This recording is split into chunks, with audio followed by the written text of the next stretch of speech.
Okay, so magandang gabi. Ngayon ay, ano bang date ngayon? July 6. So, July 6, alas 9 ng gabi.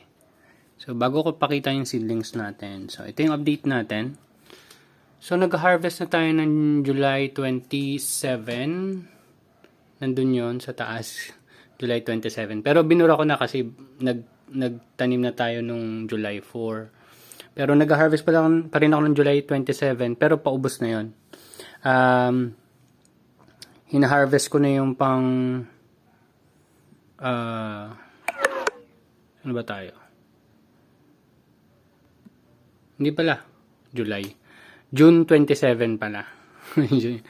Hina-harvest ko na yung June 27. Tapos yan. Ito na yung kapalit is July 4. Then August 15. So hindi niyo na makikita diyan yung yung previous date ng harvest. Pero pakita ko sa inyo, yung nalags ko pa lang kasi dito is yung harvest natin nung June 13. So wala pa dito yung data natin ng June 27. So kasi isusulat ko pa lang. So itatali ko pa. Pero ito yung batch natin nung harvest natin nung June 13. So nakabenta tayo ng almost 4.5. So nilagay ko na rin yung pieces, 148 pieces, pero ang total talaga niyan na heads ay 180 heads yan. Hindi ko sure ba't sobrang bumaba. Pero yun. Yung iba kasi hindi tumubo na maayos. Yung iba ginawa kong freebie. Yung iba baka hindi ko lang talaga na-compute. Pero based sa sa nasulat ko is 148. Which is okay na kasi ang target lang naman natin para makapagtanim ka ulit ng panibago is at least 50%. Actually yung 50% na yun, may tubo ka na doon. So more than that, puro profit na yung susunod. So yung profit natin, siyempre, may paggagastosan tayo niyan. So, pero pakita ko lang yan. Ito yung recent na pinaggastosan ko nung batch, nung nag-harvest ako noon. Parang, hindi ko na siya nilalagyan ng per date eh. Basta pag nag-compute ako ng harvest ko, tinitingnan ko lang yung mga naging gastos ko. So, nandiyan yung styro board, nandito yung master blend, yung C-clamp, yung plastic, TY, thank you plastic yan. So, bumili tayo ng trays. Ayan, mga 128 holes na trays. Tapos, bumili tayo ng plastic plug na hindi ko pa nagagamit kasi mali, iba yung sukat. Basta may idea ako nun eh. Tapos, meron tayong fine mesh nandito. Ayan, nandoon. Yun yung nakabalot. Hindi ko pa, yan yung gagamitin natin pag naglagay ulit ako ng mga 1x1 or 1x3. So, in preparation pa lang naman yan. So, bumili ako ng martilyo, chrome spray, kasi yung iba kinakalawang, yan. So, hindi ko pa nagagamit yung chrome spray, pero itong hammer, malapit ko na magamit. So, bumili tayo ng 4-inch circular wood blade. Yung meron kasi ako sa grinder, yung yung pangbakal. So, kailangan ko ng pangkahoy. So, lumalabas ang gastos natin dun is 1,840. Pero kumita naman tayo ng 4,494. So, yung negative 23,000 natin is naging negative 21,000 na lang. So, hopefully, yung harvest natin ngayon is mas okay or at least makabawas. So, maliban dyan, yan, ito yung mga design book ko eh. Ito yung video ko. Binidyo ko na talaga to dati nung gumawa ko ng master blend mixture. Kaso ang problema, dun sa video, mali pala yung percentage ko ng magnesium sulfate. Ang ginamit ko kasi dun, itong trial B. So, meron tayong trial A na binigay sa atin ng kakilala natin. Isa rin sa subscriber natin. So, ito yung computation niya na binigay. Pero dahil ang nabili kong master blend na wala na dito ay 250 ml lang. Ito yung pala yung ratio, 8:15:36. Alam ko lettuce master blend to, pang lettuce. Kasi meron din tomato. Iba rin naman yung NPK nun. Ito, 8:15:36. So, yung sa tomato iba rin. Pero palagay ko, Pwede, pero hindi ko pa kasi nasubukan. So, ito naman, nakuha ko tong ratio na to sa YouTube channel na Bukidnon Vlog. Yan. So, yan. Ang computation niya talaga doon, or yung mixture niya, is Master Blend, 254 grams. Ang meron lang ako, 250 grams. So, ang ginawa ko dyan, 250 grams. Yun lang naman ang binago ko dyan. The rest, kung ano yung sinabi ni Bukidnon, yun din yung ginamit natin.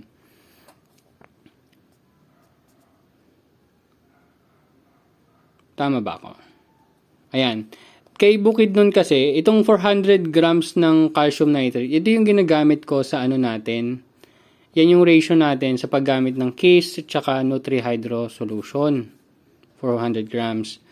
Actually, pwedeng hindi na ako gumawa ng calcium nitrate na solution dahil meron naman tayong mga nakastock dyan.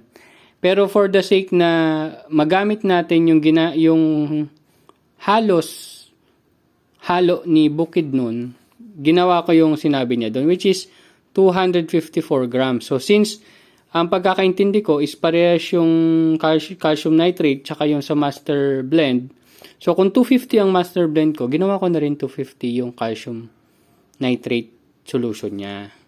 In, 1 liter of distilled water. O, distilled water na pinagagamit natin dyan na itong sa solution B ko na hinaluan natin ng master blend ay warm water yung ginamit ko. Kasi nga, tulad ng sinabi ko sa inyo, yung mga solution B or yung sa KISS solution or yung sa CFF solution ni NutriHydro, lumalamig kasi yung tubig, so mahirap siyang i-dissolve. So better talaga, medyo maligamgam yung tubig na gagamitin nyo. Pero kahit hindi naman maligamgam, pwede naman kasi may tagal mag-dissolve. Yun lang yung sigurong problem doon. Okay, so yung nagamit ko kasi sa video, bago itong video na to is 63 grams lang ng magnesium sulfate. Naalala ko, ang ginagamit lang ni Bukidnon doon ay 500 ml. 1 liter yung ginawa ko. So, binura ko yung video para hindi na ako magkamali ng upload at hindi ko maibigay sa inyo ng mali pala. So, gumawa ulit akong panibagong video, which is medyo natagalan, kaya ngayon ko palang ginagawa. Pero, ang ginawa ko na lang yan, since ito pala yung A. Ito yung calcium nitrate na 250 grams ang ginamit ko. Tapos ito yung B. Yan. Tapos itong ratio niya, 250 grams na master blend na 8:15:36 yung ratio. Tapos nilagyan din natin ng 126 grams ng magnesium sulfate. So yung naging process ko sa paghalo nito is nilagyan ko muna ng master blend. Ito yung master blend, 250 grams. Tapos nilagyan ko na ng maligamgam na tubig. Pero ano muna, parang mga nasa 250 ml lang or hanggang 500 ml lang na warm distilled water. So, yun lang muna nilagay ko. Tapos, hinalo ko muna para mag-dissolve. So, after mag-dissolve, nilagay ko naman yung 126 na grams ng magnesium sulfate. Then, dagdagan mo ulit ng maligamgam na tubig. Tapos, ayun, yung kulay niya, ayan, kung mapansin nyo, is parang greenish blue. Ayan. Ayan, greenish blue. So, madidistinguish naman siya sa iba. Pero, since itong calcium nitrate ko ay iba talaga sa halo kumpara dun sa NutriHydro natin at saka KISS solution, ay hiniwalay ko sila ng location. Nandun kasi dito kasi yung NutriHydro at saka calcium nitrate at saka KISS solution ko. So, nilagay ko siya dito sa kabila. Ayan, basta dyan. Anyway, so ayun. So, na-share ko na sa inyo yung bago nating solution na tinetest. So, trial pa lang yan. Hindi ko sure kung gagawa na rin tayo ng trial A ng master blend. Kasi wala pa akong binibiling master blend na bago. Ito pa lang muna. Pero meron na tayong trial niyan na tinanim natin noong June 6. Yan, June 6. June 13. Yan, noong June 13. Meron tayong isang box dun sa location 2 natin na itong solution na to ang ginamit ko. So, hopefully, maging okay. Pero tinitingnan ko naman, mukhang okay naman. So, kung gusto nyo lang makita, ito yung mga logs ko. Although, hindi ko sure kung updated. Ayan o, 613. Yan. So, kung makikita nyo yung tubig, nilalagay ko na lang mga kung gaano siya ka taas na tubig. Pero parang mga 3/4 inch na lang from top box o kaya mga half inch from top box, puno na yung tuna box mo. Yun yung sukat ko yung standard na tuna box. Nakita nyo naman yun, 15 holes na tuna box ko. So, ito naman 16 liters. Ito naman yan. Itong indoor na lalagyan ko ng nutrient solution. Ito yan. Yan, 16 liters. So, kung mapapansin nyo, case solution ang ginamit ko dyan. So, 40 ml A and B na yan. Tapos, 3 ml na pH down. So, hindi ko lang alam kung full solution yan. Pero, ayun, yung mga natitira-tirang solution kasi yan. Yung alam nyo yung mga sobrang solution. So, yun yung ginagamit ko sa indoor ko. So, hindi man siya full. Ngayon, hindi naman siya ganun ka-strict na full 100% solution, pero palagay ko more than half strength naman yung ginagamit ko sa indoor natin.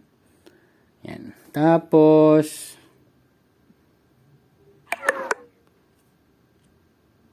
wait lang. Okay. Ayan, makikita nyo dyan yung mga, basahin nyo na lang. So, dati kasi, yung kiss natin 100 ml pa eh. Ngayon, nung gumawa ko ng panibagong kiss solution na distilled water na yung gamit ko, is 90 ml na lang ang ginagamit ko sa kanila. So, nandito rin yung pH down natin. Tapos, mga remarks. Ayan. So, ito yung 6 holes. Yung makita nyo yung pak choy. Yung mga pak choy ko dun sa taas. Hindi pa yan optimum. Siguro, mali ako ng ratio dyan. Or kung ano man. Tapos ito naman, ito yung, hindi ko sure kung napakita ko na to dati.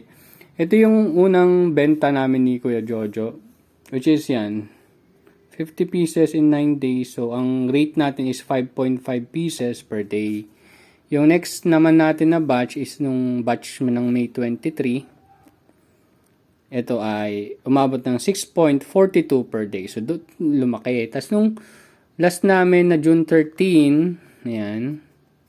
So, every Sunday ako nagko-collect sa kanya. Ayun, kaya may paid dyan. Kasi nagko-collect ako ng pera dyan. Ay, umabot kami ng 63 pieces in 7 days. Ayan. 2, 4, 6, 7. Yan, 7 days.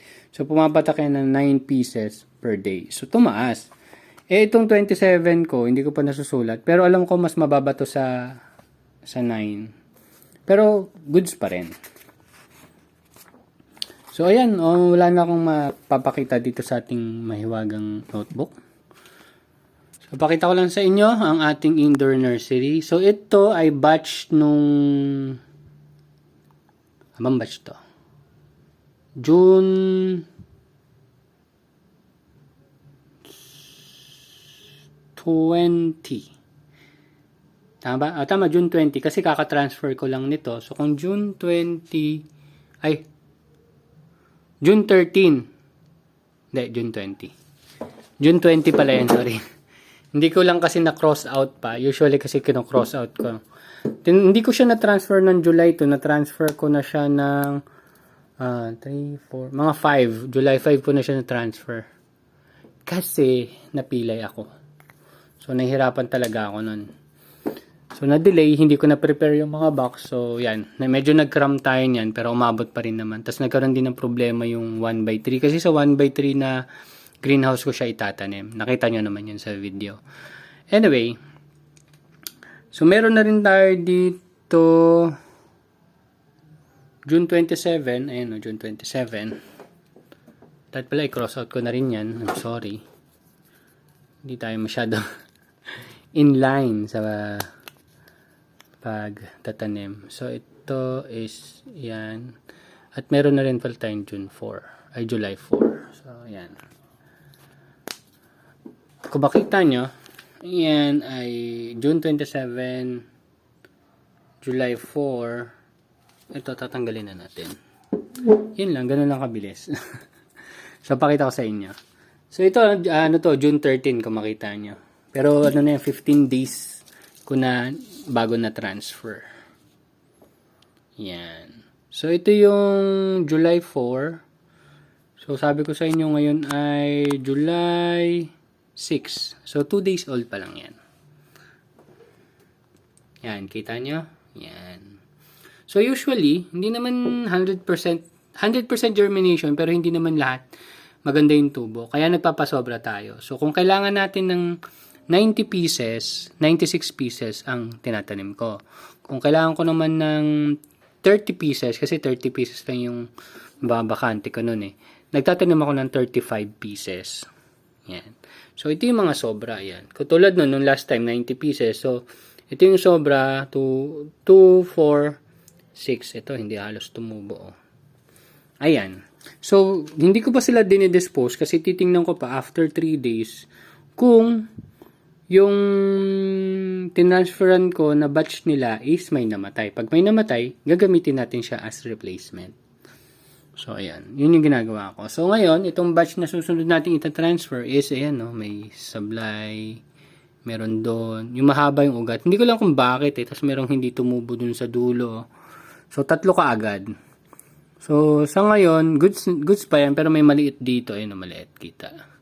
So, 4. So, pasok pa rin. Meron pa rin tayong matatransfer.